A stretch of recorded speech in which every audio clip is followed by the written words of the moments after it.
Amendment 861, clerk will read. On page 1, line 10, after within, Last line. 7 days. Good member from the 19th to move adoption of the amendment. Thank you, Madam Speaker. Please move Amendment 861. Been moved and seconded. We adopt Amendment 861. Remarks. The good member from the 19th, Representative Walsh. Thank you, Madam Speaker. This amendment improves the mechanics of the bill by making a practical consideration of the amount of time that a lawful firearm owner would have to report a missing or stolen firearm under the other terms of the underlying bill. Madam Speaker, as we've seen with other similar gun control proposals, the risk we run with this proposal is to re-victimize someone who's a victim if their property has been stolen, and actually expose them to an infraction if they don't report a stolen or perhaps lost, whatever that means, firearm in a limited amount of time. What this amendment does is it makes the window of time within which the lawful firearm owner must report the missing or stolen firearm to 7 days. This is realistic, this is practical, and in an underlying bill which needs realism and practicality, it improves the proposal. Please vote yes. Thank you. Additional remarks? Seeing none, the question before the House is, the good member from the 19th, Representative Walsh. Thank you, Madam Speaker. Sorry about that.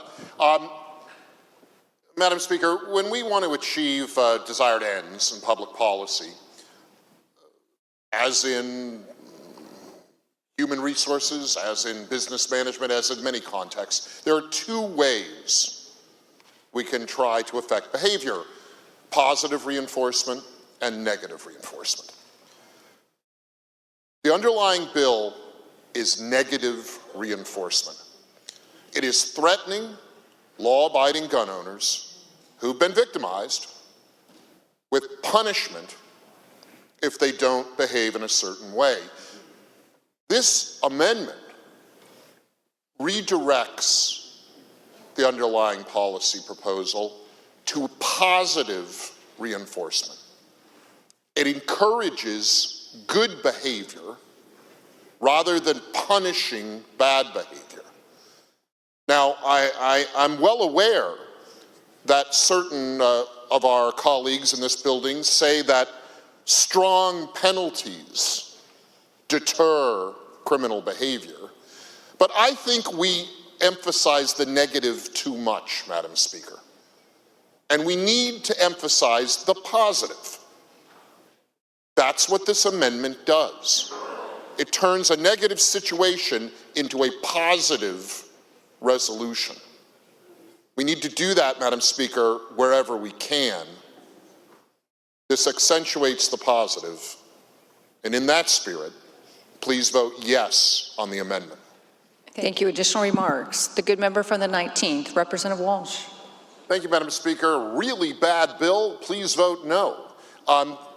This bill is about penalizing law-abiding property owners who've been victimized one way or the other in their property being lost or stolen.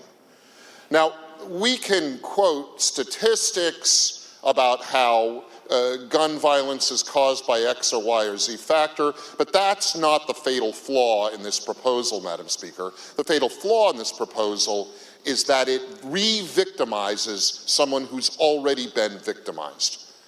Now, I mentioned earlier in the context of one of the amendments that there's a difference between negative reinforcement and positive reinforcement.